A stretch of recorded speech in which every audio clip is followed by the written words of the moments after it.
down, yeah. I've been feeling so down, yeah. Can you tell me why? Can you tell me why? Tentang masalah-masalah ekonomi dan sistem perekonomian. Masalah ekonomi adalah masalah yang muncul ketika sumber daya yang digunakan terbatas untuk memenuhi masalah permintaan.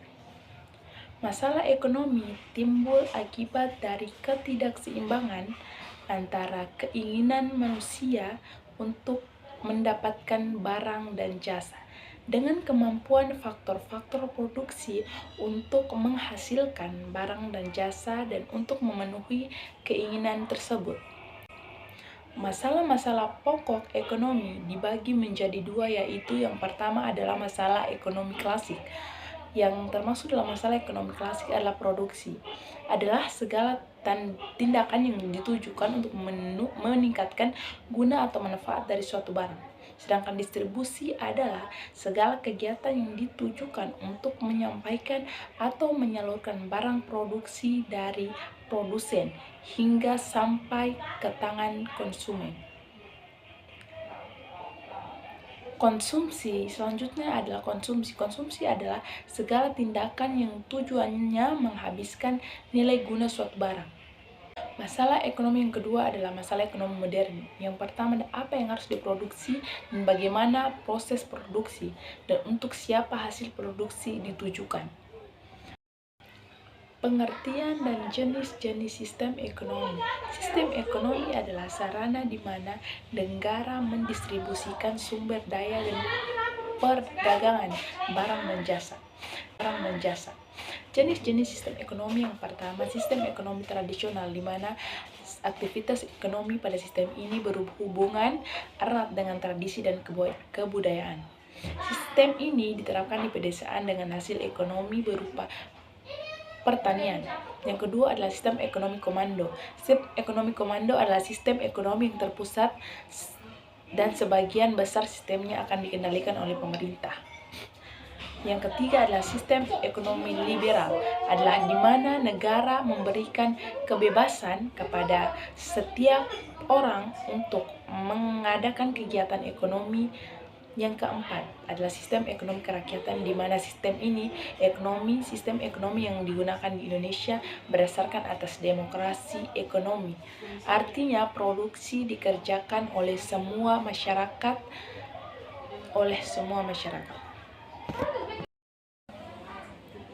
Materi selanjutnya adalah pola kegiatan suatu perekonomian. Dalam garis besarnya, sistem ekonomi dibedakan menjadi tiga. Yang pertama adalah sistem ekonomi pasar, ekonomi campuran, dan ekonomi perencanaan pusat. Ekonomi pasar sendiri adalah perekonomian yang kegiatan sepenuhnya diatur oleh interaksi di antara pembeli dan penjual di pasar. Yang kedua adalah ekonomi campuran, di mana ekonomi campuran sendiri adalah sistem ekonomi pasaran yang disertai campur tangan pemerintah. Selanjutnya ada perencanaan pusat. Perencanaan pusat sendiri adalah sistem ekonomi yang kegiatan sepenuhnya diatur oleh pemerintah. Selanjutnya kita akan mengetahui pelaku kegiatan ekonomi. Pelaku kegiatan ekonomi dibedakan menjadi tiga golongan, yaitu rumah tangga, perusahaan, dan pemerintah. Selanjutnya kita akan mengetahui pasar barang dan pasar faktor. Pasar barang sendiri adalah tempat di mana para pembeli dan para penjual dari suatu barang atau jasa melakukan interaksi untuk menentukan jumlah dan harga barang atau jasa yang diperjualbelikan. Yang selanjutnya adalah pasar faktor, di mana pasar faktor adalah tempat di mana para pengusaha mengadakan interaksi dengan pemilik faktor produksi untuk menentukan harga. Selanjutnya saya akan menjelaskan materi tentang mekanisme pasar permintaan, di mana permintaan sendiri adalah jumlah barang yang dibeli atau diminta pada suatu harga dan waktu tertentu, atau sesuatu yang diinginkan oleh seseorang untuk dimiliki agar dapat memenuhi kebutuhan hidupnya. Di mana hukum permintaan sendiri adalah hukum yang menjelaskan hubungan yang bersifat negatif antara tingkat harga dan jumlah barang yang diminta sedikit. Apabila harga rendah, maka jumlah barang yang diminta meningkat, dan jika semakin tinggi tingkat harga itu, maka semakin banyak jumlah barang yang tersedia diminta, dan sebaliknya, semakin naik tingkat harga, maka semakin sedikit jumlah yang diminta. Kurva permintaan sendiri, di mana grafik yang menggambarkan hubungan antara harga suatu barang dengan jumlah permintaan, dan di mana faktor-faktor yang mempengaruhi permintaan adalah harga barang atau jasa, harga barang lainnya, besaran pendapatan masyarakat, model kesukaan masyarakat itu sendiri. Materi sebelumnya kita sudah mengetahui bagaimana mekanisme pasar permintaan itu sendiri. Selanjutnya juga saya akan menjelaskan tentang mekanisme pasar penawaran. Mekanisme pasar penawaran adalah kecenderungan dalam pasar bebas untuk terjadinya perubahan harga sampai pasar menjadi seimbang atau jumlah yang ditawarkan sama dengan jumlah yang diminta. Selain itu, mekanisme pasar tidak bisa dapat berfungsi tanpa keberadaan aturan yang dibuat pemerintah. Peran pemerintah menjadi lebih penting karena mekanisme pasar saja tidak bisa menyelesaikan semua persoalan ekonomi. Dan untuk menjamin efisiensi pemerintah dan stabilitas ekonomi, peran dan fungsi negara mutlak diperlukan dalam perekonomian sebagai pengendalian mekanisme pasar. Ada beberapa kebaikan dalam mekanisme pasar tersendiri. Adalah yang pertama, pasar dapat memberi informasi yang tepat. Salah satu pertimbangan yang harus dipikirkan dalam menjalankan usaha adalah menentukan jenis barang-barang yang dapat dihasilkan secara menguntungkan, dan pasar juga memberikan perangsang untuk mengembangkan kegiatan usaha. Keadaan dalam pasar terus-menerus mengalami perubahan. Dan ada juga beberapa kelemahan dari mekanisme pasar. Yang pertama adalah kebebasan yang tidak terbatas menindas golongan-golongan tertentu. Dan yang kedua, di mana sistem pasar dapat menimbulkan monopoli. Sistem penawaran pasar adalah keinginan produsen untuk menjual atau menawarkan sejumlah barang pada berbagai tingkat harga selama satu periode tertentu. Penawaran tidak dapat berdiri sendiri. Penawaran dapat terjadi jika adanya permintaan. Dan faktor-faktor yang mempengaruhi penawaran, di mana yang pertama adalah harga produk yang dijual, yang kedua kemajuan teknologi, yang ketiga biaya produksi, yang keempat persediaan sarana produksi dan lainnya. Hukum penawaran sendiri, di mana selain faktor harga, penawaran juga dipengaruhi oleh faktor lainnya seperti tingkat teknologi, jumlah produsen di pasar, serta harapan atau perkiraan. Hukum penawaran: apabila harga suatu barang atau jasa meningkat, kuantitas yang ditawarkan juga akan meningkat. Sebaliknya, apabila harga suatu barang dan jasa menurun, kuantitas yang ditawarkan juga akan menurun. Selanjutnya, fungsi penawaran digunakan oleh produsen untuk menyusun strategi pemasaran dan menganalisis produk, jumlah barang yang akan ditawarkan ke market, dan memudahkan penjual atau produsen untuk mengelola kegiatan produksi secara efisien. Adalah elastisitas. Elastisitas sendiri merupakan suatu ukuran derajat kepekaan atau respon suatu variabel terhadap perubahan variabel lainnya. Semakin tinggi elastisitas, semakin besar derajat kepekaan variabel tersebut. Elastisitas diukur dari persentase perubahan suatu variabel akibat perubahan 1% lainnya.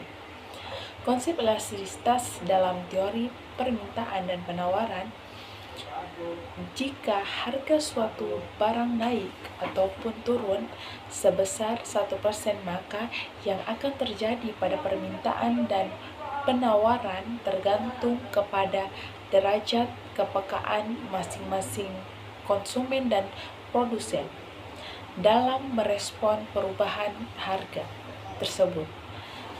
Derajat kepekaan konsumen terhadap perubahan faktor-faktor yang mempengaruhi disebut elastisitas permintaan.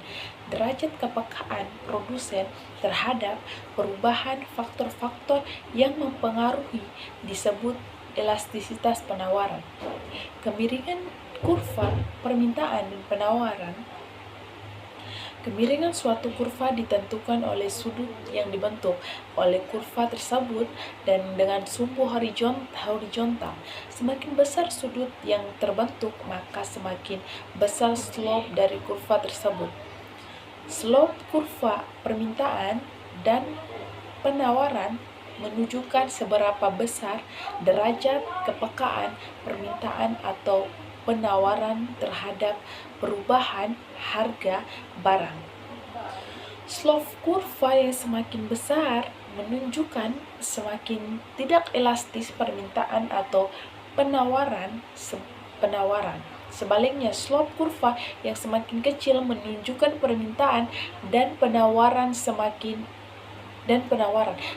elastis terhadap perubahan harga barang.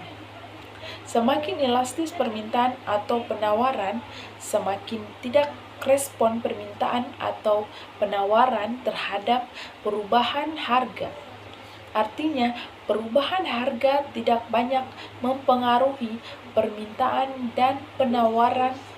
Ini adalah gambar-gambar kurva. Yang pertama adalah kurva inelastis.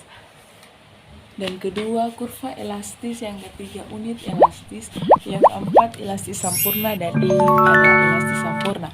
Dan ini adalah kurva permintaan dan kurva penawaran. Di sini saya akan menjelaskan kenapa kurva itu mengalami pergeseran dan pergeseran.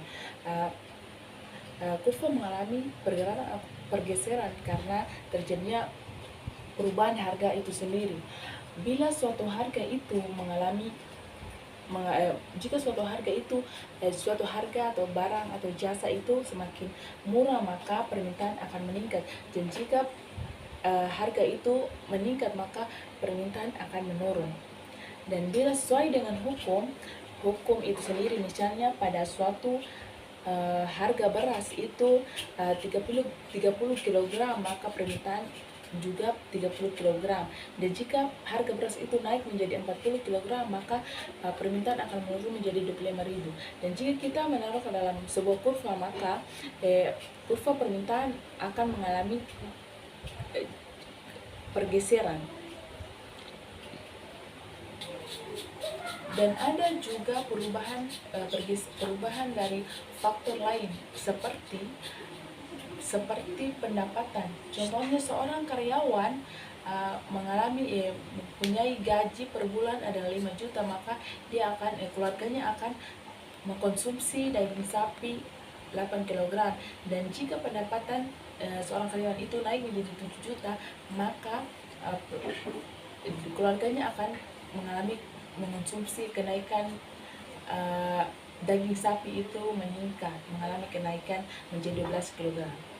Dan ketika kita memasukkan ke dalam kurva, maka kurva permintaan akan terjadinya pergeseran ke kurva permintaan. Dan ketika pendapatan menurun, maka kurva akan bergeser ke kiri. Dan jika pendapatan itu naik, pendapatan itu meningkat, maka kurva akan mengalami pergeseran ke kanan. Dan itulah penjelasan saya kenapa kurva itu mengalami pergeseran dan perpindahan. Oke, materi selanjutnya adalah teori perilaku konsumen. Perilaku konsumen sendiri adalah proses yang dilalui oleh seorang atau organisasi dalam mencari, membeli, menggunakan, mengevaluasi, dan membuang produk atau jasa setelah dikonsumsi untuk memenuhi kebutuhan. Macam-macam teori perilaku konsumen. Yang pertama adalah teori ekonomi makro. Teori ini beranggapan bahwa setiap konsumen akan berusaha memperoleh kepuasan maksimal. Mereka akan berupaya meneruskan pembeliannya terhadap suatu produk apabila memperoleh kepuasan dari produk yang telah dikonsumsinya, di mana kepuasan ini sebanding atau lebih besar dengan marginal utility yang diturunkan dari pengeluaran yang sama untuk produk yang lain. Teori psikologis adalah teori ini mendasarkan diri pada faktor-faktor psikologis individu yang dipengaruhi oleh kekuatan lingkungan. Bidang psikologi ini sangat kompleks dalam menganalisa perilaku konsumen karena proses mental tidak dapat diamati secara langsung. Yang ketiga adalah teori antropologis. Teori ini juga menekankan perilaku pembelian dari suatu kelompok masyarakat yang ruang lingkupnya sangat luas, seperti kebudayaan, kelas-kelas sosial, dan sebagainya. Faktor-faktor yang mempengaruhi perilaku konsumen. Yang pertama, pengaruh lingkungan terdiri dari budaya, kelas sosial, keluarga, dan situasi.